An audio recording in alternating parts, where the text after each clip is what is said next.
FIR लिखवा दें या आपके खिलाफ पुलिस में झूठी शिकायत दर्ज करवा दें, तो आप उस झूठी एफआईआर से किस तरह से बच सकते हैं, इसके बारे में हम आपको विस्तार से जानकारी देंगे। क्योंकि आज के समय में देखा गया है कि कोई भी अनजान व्यक्ति किसी दूसरे व्यक्ति के खिलाफ एफआईआर करके उसको मानसिक प्रताड़ना देता है। अक्सर हम देखते हैं कि कुछ लोग आपसी मतभेद में एक दूसरे के खिलाफ झूठी एफआईआर लिखवा देते हैं। ऐसे मामलों में जिनके खिलाफ एफआईआर दर्ज कराई जाती है वह पुलिस और कोर्ट के कानूनी झंझटों में फंसकर रह जाते हैं और उनका धन, समय और जीवन की बर्बादी की ओर जाने लगता है।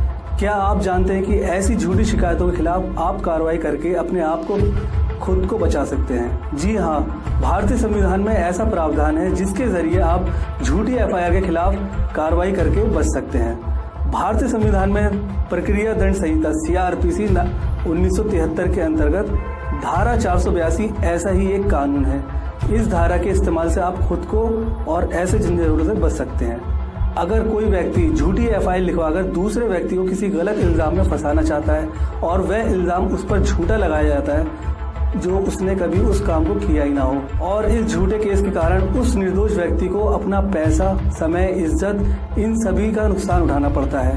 यदि आपके साथ भी कभी ऐसा होता है तो आप किस तरह इससे बच सकते हैं, आइए जानते हैं। जिससे कि आप अपनी गिरफ्तारी का वारंट भी रुकवा सकते हैं और आप उसके खिलाफ पुलिस जो छानबीन कर रही है उसको भी रुकवा सकते हैं। तो देखिए, यदि आपके साथ भी कभी ऐसा होता है तो आप किस तरह से बच सकते हैं। आइए धारा 482 को विस्तार से समझते हैं।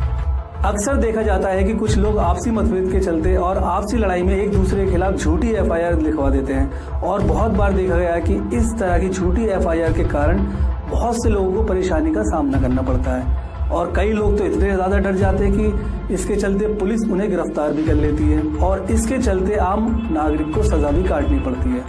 आज के समय में अगर एक बार किसी की ज़िंदगी में किसी तरह का केस हो जाता है या सज़ा हो जाती है तो वो अपना सब कुछ खो बैठता है। उसे कहीं पर भी किसी तरह की सरकारी या प्राइवेट जॉब मिलना बहुत मुश्किल हो जाता है। उस व्यक्ति को समाज में कितना मुश्किलों का सामना करना पड़ता है और उस झूठी पुलिस रिपोर्ट की वजह से उस आदमी का पैसा, समय और इज्जत सभी को नुकसान पहुंचता है और व्यक्ति का जीवन तो खराब होता ही है, साथ में उसके परिवार का भी जीवन बर्बादी की ओर चला जाता है। तो आप इस तरह की झूठी शिकायतों के खिलाफ कार्रवाई कर सकते हैं। हम आपको बता देते हैं कि अगर आपके खिलाफ कोई झूठी गवाही के कारण या झूठी शिकायत से आपको सजा करवाना चाहता है या आपको परेशान करना चाहता है तो आप भारतीय संविधान के द्वारा बनाए गए कानून के जरिए आप इस तरह की शिकायत होने पर बच सकते हैं।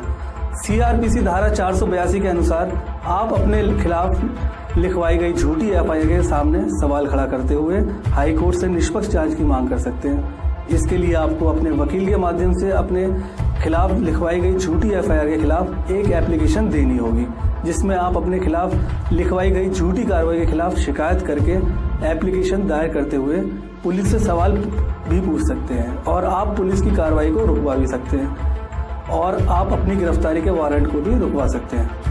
जब आप हाई कोर्ट में निष्पक्ष जांच के लिए एप्लीकेशन लिखते हैं तो उससे पहले ज़रूरी होता है कि आपके पास उस झूठी शिकायत के खिलाफ किसी भी तरह का कोई सबूत या कोई एविडेंस होना चाहिए, जैसे कि ऑडियो रिकॉर्डिंग, वीडियो रिकॉर्डिंग, कोई कागजात, फोटोग्राफ या कोई दूसरा ऐसा सबूत जो आपको बेगुनाह साबित कर सकता हो। अगर आपके पास इस तरह का कोई सबूत है तो आप बिना किसी दिक्कत के हाई कोर्ट से अपनी निष्पक्ष जांच की मांग कर सकते हैं। इसके बाद आप हाई कोर्ट को अपनी निष्पक्ष जांच के लिए एप्लीकेशन लिखते हुए उसके साथ उसमें किसी भी तरह का सबूत लगाना ज़रूरी होता है। अगर आप इसमें से किसी भी सबूत को एप्लीकेशन के साथ लगाते हैं तो इसके तुरंत बाद आपकी निष्पक्ष जांच की कार्रवाई शुरू हो जाएगी। अगर आपके खिलाफ किसी भी तरह की जैसे मारपीट, बलात्कार, चोरी, छेड़छाड़, दहेज की समस्या, जान से मारने की धमकी या किसी भी चीज़ की झूठी शिकायत दर्ज कराई गई है तो आप उसके खिलाफ कोर्ट में धारा 482 के अनुसार एक एप्लीकेशन देंगे और आपके खिलाफ हो रही पुलिस कार्रवाई या गिरफ्तारी के बारे में बताएंगे और इसके बाद हाई कोर्ट आपकी गिरफ्तारी और आपके खिलाफ पुलिस कार्रवाई दोनों को तुरंत रुकवा देगी। इतना ही नहीं, हाई कोर्ट अपनी एप्लीकेशन देखकर आपके जांच अधिकार को कुछ ज़रूरी निर्देश भी दे सकता है। इस तरह के मामलों में जब तक हाई कोर्ट में धारा 482 के अनुसार मामला चलता है तो पुलिस आपके खिलाफ कोई भी कानूनी कार्रवाई नहीं कर सकती और आपको गिरफ्तार भी नहीं कर सकती। इतना ही नहीं, अगर आपके खिलाफ गिरफ्तारी का वारंट जारी हो चुका है तब भी उस वारंट को तुरंत रोक दिया जाता है और जब तक हाई कोर्ट का अंतिम फैसला नहीं आता तब तक आपके ऊपर कोई भी पुलिस कार्रवाई या कोई भी गिरफ्तारी नहीं होगी। अगर आपके खिलाफ भी कोई झूठी एफआईआर या शिकायत कोई कर देता है तो आपको घबराने की ज़रूरत बिल्कुल नहीं है और ना ही आपको परेशान होने की ज़रूरत है। इसके लिए आप बस अपने वकील से धारा 482 के अनुसार अपनी निष्पक्ष जांच के लिए हाईकोर्ट को एक एप्लीकेशन लिखें। उस एप्लीकेशन में आपको लिखना होगा कि मुझे मेरी निष्पक्ष जांच चाहिए और ये एफआईआर बिल्कुल झूठी है और इसके साथ आपको अपना कोई सबूत भी लगाना होगा। इन बातों का रखें खास ख्याल। धारा 482 के तहत आपको एक फाइल तैयार करनी होती है जिसमें एफआईआर की कॉपी तथा साथ में प्रार्थना पत्र के साथ साथ आपको ज़रूरी एविडेंस भी लगाने होते हैं। यदि एविडेंस नहीं है तो आप अपने वकील से सलाह मशवरा कर पुलिस में दर्ज शिकायत के लूप होल्स को ध्यान में रखकर उनका उल्लेख कर सकते हैं। इसके अलावा अगर आपके पास पक्ष में कोई गवाह है तो उसका भी उल्लेख कर सकते हैं। उम्मीद करते हैं अब आपको पता चल गया होगा कि किस तरह से आप अपने खिलाफ हो रही झूठी कार्रवाई और गिरफ्तारी के खिलाफ आवाज उठा सकते हैं। तो आज हमने आपको इस खबर में कानून के द्वारा आपके अधिकार की महत्वपूर्ण जानकारी बताई है।